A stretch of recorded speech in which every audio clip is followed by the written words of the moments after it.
Évangile de Jésus-Christ selon saint Luc, chapitre 15.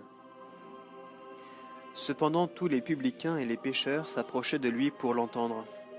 Et les pharisiens et les scribes de murmurer. Cet homme, disait-il, fait bon accueil aux pécheurs et mange avec eux. Il leur dit alors cette parabole.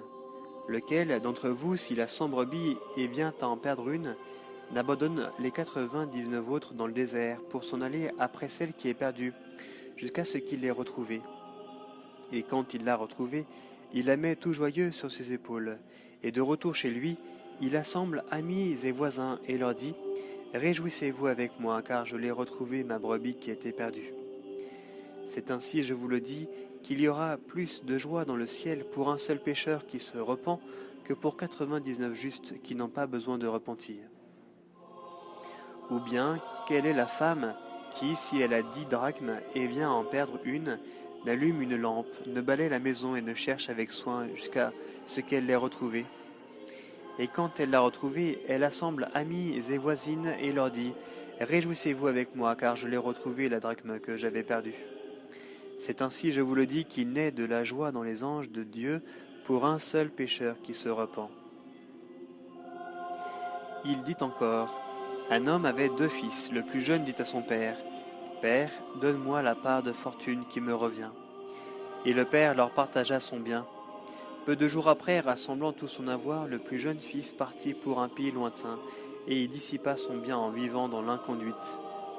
Quand il eut tout dépensé, une famine sévère survint en cette contrée, et il commença à sentir la privation. Il alla se mettre au service d'un des habitants de cette contrée, qui l'envoya dans ses champs garder les cochons. Il aurait bien voulu se remplir le ventre des caroubes que mangeaient les cochons, mais personne ne lui en donnait.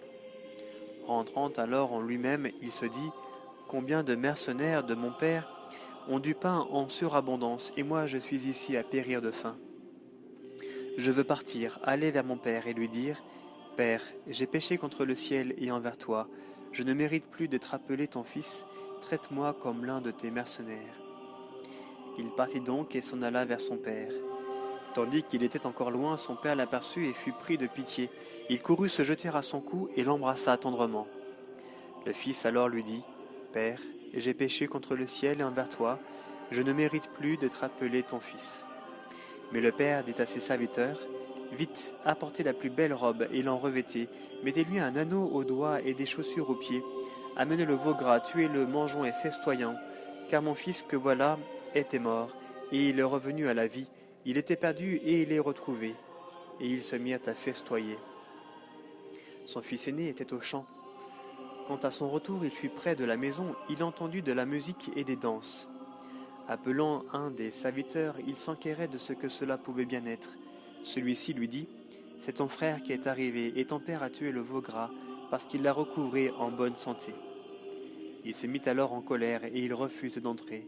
Son père sortit l'en prier, mais il répondit à son père « Voilà tant d'années que je te sers, sans avoir jamais transgressé un seul de tes ordres. Et jamais tu ne m'as donné un chevreau à moi pour festoyer avec mes amis.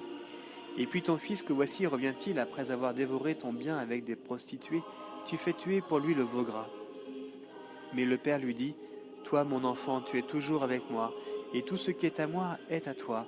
Mais il fallait bien festoyer, se réjouir, puisque ton frère que voilà était mort, et il est revenu à la vie. Il était perdu, et il est retrouvé. »